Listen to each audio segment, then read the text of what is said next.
성도님들, 세상살이, 모든 세상살이에는 이유가 있습니다. 그런데 그 이유도요, 두 가지 이유로 나눌 수 있습니다.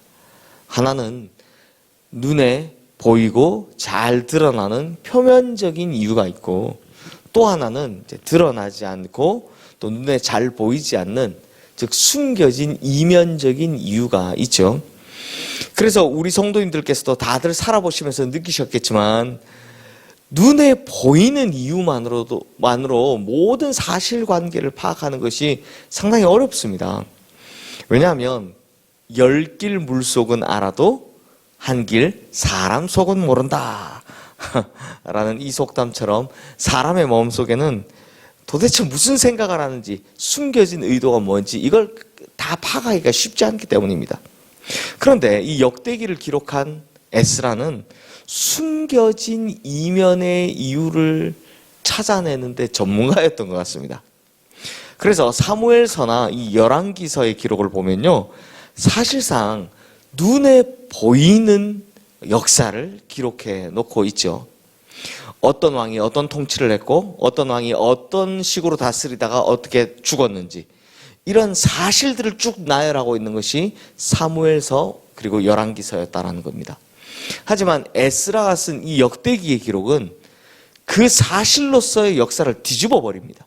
그래서 그 이면에 흐르고 있는 하나님의 시각, 또 하나님의 눈을 잘 보여주고 있죠. 그런 의미에서 이 역대상 10장, 이 말씀은 사울 왕의 죽음과 또 사울 왕가의 몰락에 대해서 기록을 하고 있습니다. 그래서 먼저 1절부터 12절 말씀에서도 사무엘상 31장과 마찬가지로서 사실로서의 역사를 먼저 기록을 해놓고 있습니다. 그래서 무슨 이야기가 쭉 앞에 나오느냐, 사울이 블레셋과의 전투를 벌리다가 결국 길보아 산에서 화살에 맞아 이제 피 흘려 죽어가죠. 그때 내가 이대로 있다가 저 할례 받지 못한 블레셋 사람들에게 처참하게 죽느니 스스로 죽음을 선택하겠다라고 하는 이 사실을 기록하고 있습니다. 이렇게 이 역사적으로 기록된 사실만 보면 참 스스로 목숨을 끊은 것 참 안타깝지만, 그럼에도 이방인에게 죽지 않으려고 정말 용맹하게 막 죽으려 하는 이 사울 왕의 마지막 모습, 장렬한 전사의 모습이 기록되어 있는 것 같습니다. 또한 그의 세 아들 역시 그 자리에서 함께 죽음을 당하기 때문에 참 국가적으로 슬픈 일이라고 이렇게 기록을 하고 있는 걸 볼 수 있습니다. 그런데 그게 끝이 아니었습니다. 그 죽음의 이면을 기록하고 있죠. 하나님께서는 이렇게 보고 계시지 않는다라는 겁니다. 그 죽음의 이면의 내용이 뭐냐? 바로 오늘 읽었던 본문 13절, 14절 말씀인데요. 우리 다시 한번 읽어보겠습니다. 사울이 죽은 것은 여호와께 범죄하였기 때문이라. 그가 여호와의 말씀을 지키지 아니하고 또 신접한 자에게 가르치기를 청하고 여호와께 묻지 아니하였으므로 여호와께서 그를 죽이시고 그 나라를 이새의 아들 다윗에게 넘겨주셨더라.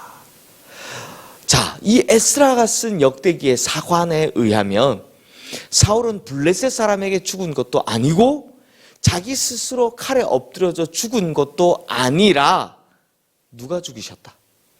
여호와께서 그를 죽이셨다라고 기록하고 있습니다. 충격적이죠. 그러면 왜 여호와 하나님께서 사울을 죽이셨다라고 하느냐? 그가 범죄하였기 때문이다 라는 겁니다. 즉 죄삭시 죽음이었다라는 겁니다. 그러면서 이 사울의 범죄를 세 가지로 기록하고 있는데요. 먼저는 여호와의 말씀을 지키지 아니하였다. 두 번째, 신접한 자에게 가르치기를 청하였다. 세 번째, 그리고 여호와께 묻지 않았다. 이 세 가지의 이유를 기록하고 있습니다. 그러니까 첫 번째는 이거죠. 아말렉과의 전투에서 승리한 이후에 하나님께서 모든 것을 진멸하라라고 분명히 말씀하셨는데, 그 말씀에 따릅니까? 안 따릅니까? 안 따르죠. 눈에 보이는 좋은 것들, 핑계는 내가 하나님께 드리려고 이런 말을 하면서 하나님의 말씀을 따르지 않았던 이 사울의 실수에 대해서 먼저 이유를 이야기하고 있고요. 두 번째는 이 4월의 말년에 하나님께서 자신을 버리셨다라는 이 두려움이 너무 크니까 이 두려움에 사로잡혀서 너무 답답한 나머지 누구를 찾아갑니까? 자기가 다 없애버렸던 바로 신접한 여인, 엔돌에 신접한 여인을 찾아갔던 그 실수. 그리고 세 번째, 이 모든 범죄에 대해서 끝까지 하나님께 회개하지 않고 끝까지 하나님을 찾지 않았다, 돌이키지 않았다라는 실수. 이 모든 죄악의 실수가 결국 하나님께서 그를 버린 이면적인 이유가 되었다라는 겁니다. 사랑하는 성도님들, 그러고 보면 이스라엘의 왕은 참 독특한 위치에 있죠. 왕이지만 왕처럼 살아서는 안 되는 왕입니다. 또 왕이지만 참된 왕은 하나님이시기 때문에 하나님께 모든 걸 다 맡기고 의지해야 되는 왕입니다. 이것이 이스라엘 왕의 독특함인데요. 그런데 어찌 보면 우리도 똑같습니다. 생각해 보십시오. 우리 인생을 살아가는 주체는 나인데 그럼에도 우리 인생의 순간순간마다 진짜 주인은 누구처럼 살아야 합니까? 하나님처럼 살아야 합니다. 그래서 인생의 모든 순간순간마다 내가 살아갔는데 내가 결정하는 것이 아니라 하나님께 여쭤봐야 되고 하나님께 결정하도록 해야 되는 겁니다. 그래서 내 인생의 진짜 주인은 하나님이시죠. 근데 이걸 잘못하면 하나님이 어떻게 하신다고요? 굉장히 싫어하신다는 겁니다. 사랑하는 성도님들, 우리가 사람은 속일 수 있습니다.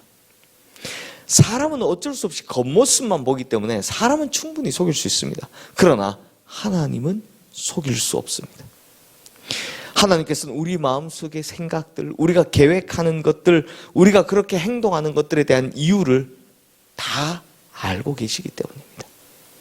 그러므로 우리가 악한 생각을 품거나 혹은 그 악한 생각을 이루고자 하나님을 외면할 때, 그래서 하나님을 의지하지 않고 오히려 자신의 생각을 이루기 위해 하나님의 이름을 팔아먹을 때 하나님께서는 절대로 그런 것들을 기뻐하지 않으신다라는 거죠.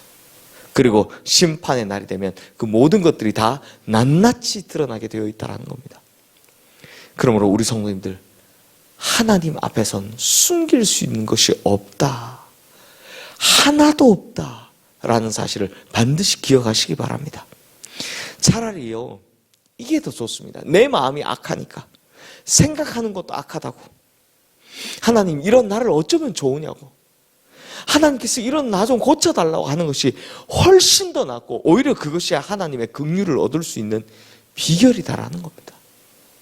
그러므로 우리 성도님들, 하나님 앞에서 차라리 정직하게 살아가셔서 하나님께서 우리의 마음을 고치시고 치료하시는 은혜를 입어 겉사람뿐만 아니라 속사람까지 완전히 변화되는 새로운 인생 살게 되시기를 주님의 이름으로 축원합니다. 이 시간 오늘 주신 말씀 기억하면서 우리 함께 기도하도록 하겠습니다.